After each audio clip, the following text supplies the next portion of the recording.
From its true origins to the massive amount of gold found. Stay tuned to number 1 to find out 10 facts you need to know about the gold rush.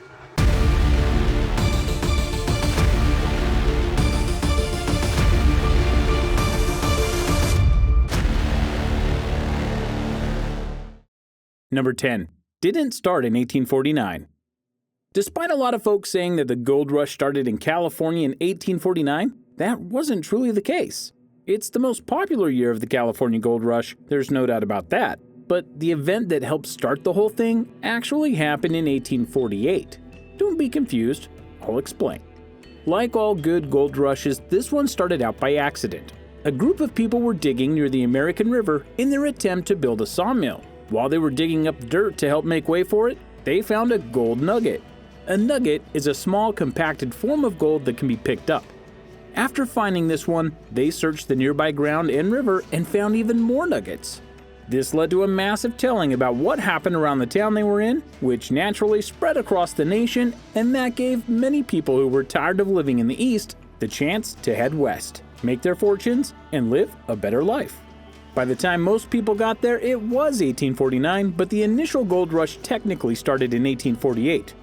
But if you want to be even more technical about it, it really started in 1884, when a shopkeeper in San Francisco got a bottle full of gold dust and put it up in his shop for all to see. And that kicked off the series of events that would lead to the eventual gold rush in California.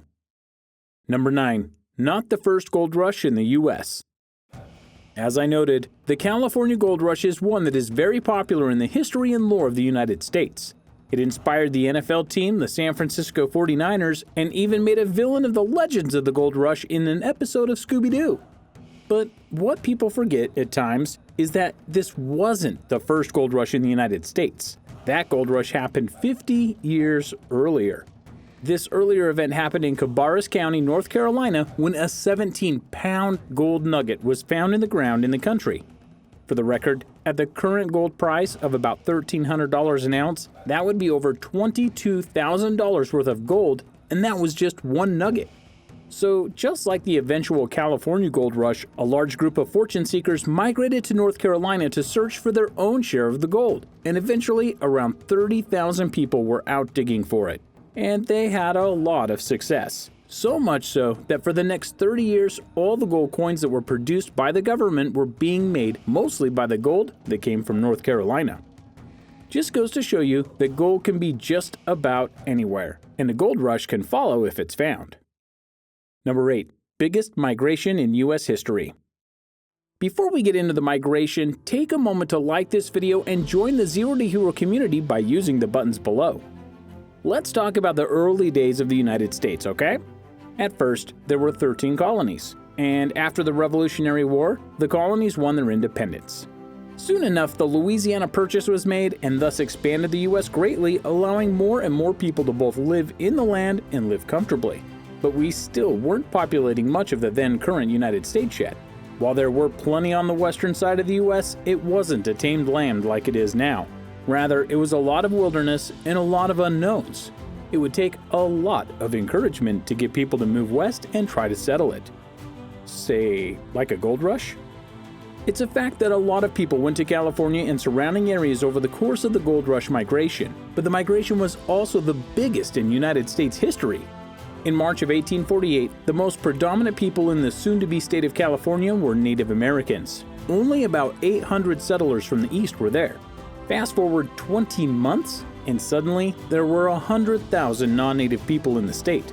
Fast forward to 1850, and 300,000 people had showed up. And all of this helped lead to California becoming the 31st state in the country. Number 7. Americans weren't the only ones digging for gold.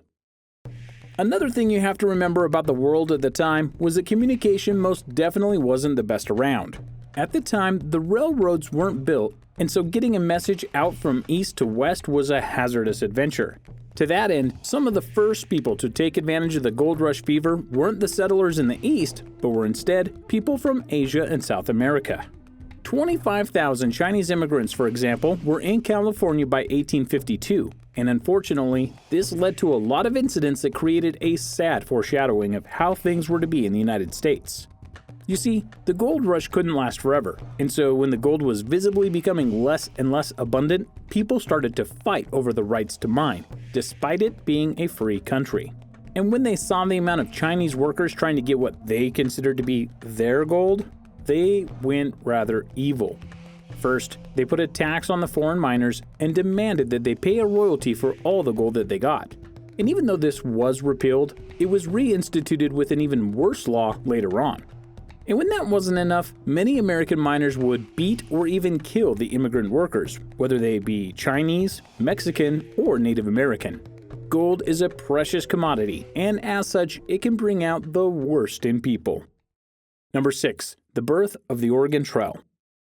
Have you ever played the game The Oregon Trail? The one about you being the leader of a group of settlers trying to make it out west? Well, the true beginning of that game actually came via the gold rush. Because for those who couldn't afford quicker travel to the west, the best way to go was through a path that the wagons could go on.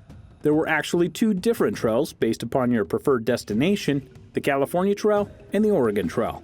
Just in the summer of 1849 alone, about 30,000 people took to these trails to try to get to the west and find their better life. But it was not an easy journey, as the game would tell you. The trek was about 6 months long. Think about that for a bit. 6 months of being in a wagon most of the time, just traveling. Yet a lot of people did it, and a lot of people made it, and the infamy of the Oregon Trail lives on to this day. Number 5. The Valley of Death. Not everyone had to go 6 months to try to get to the gold-rich fields of California. Some only had to travel a short distance. But as all of you likely know, it's what's in that distance that can define whether you succeed or not. And in this case, for 13 prospectors, they decided to go across a small patch of desert, and while this isn't a bad idea per se, this particular stretch of desert is now known as Death Valley. And you can guess how it got that name. That's right, when these 13 souls tried to cross this brutally hot desert, they all passed away. When people found out about it, they decided to name it quite fittingly Death Valley, and the legend of Death Valley has lived on to this day.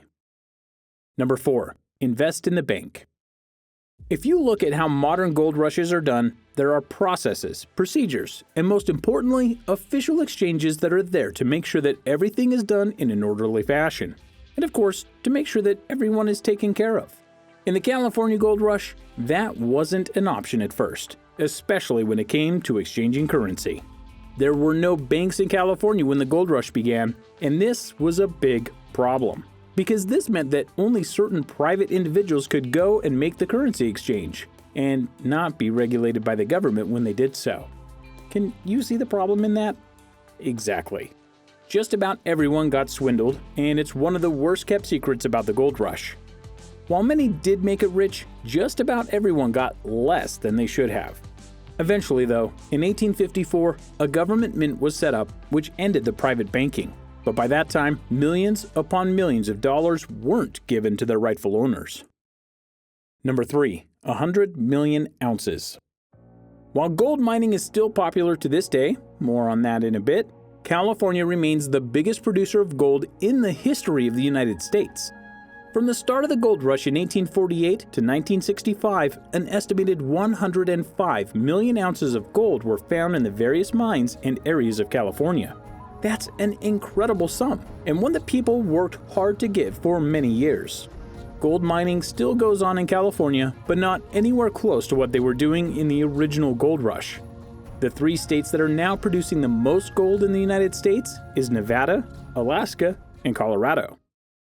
Number 2. The cost of doing business. Another lesser-known fact about the California gold rush is that most who tried to go and get gold didn't. And not because they couldn't dig it up, but rather they couldn't afford to go mining. Most of the people who went west in search of gold were those who had very little to their name. So by the time they made the 6-month trek to California, they only had so much money left on them. They then had to buy tools, supplies, and of course basic living essentials for them and their families, and that was not cheap.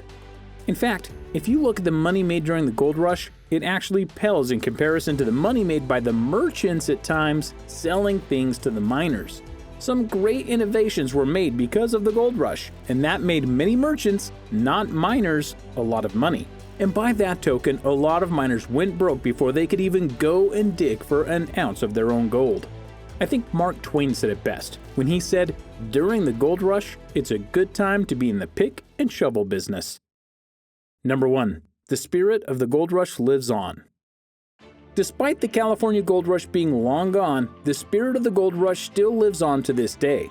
Men and women are fighting for their own cut of the gold that they know is still out there. And to that end, the Discovery Channel has one of the most popular shows on cable in the form of Gold Rush, which started out with a man named Todd Hoffman leading a group of men from Oregon to Alaska in search of millions in gold. The show is now in its 9th season and continues to draw in viewers and prove that as long as there's gold in the ground, there's always going to be people that want to get to it.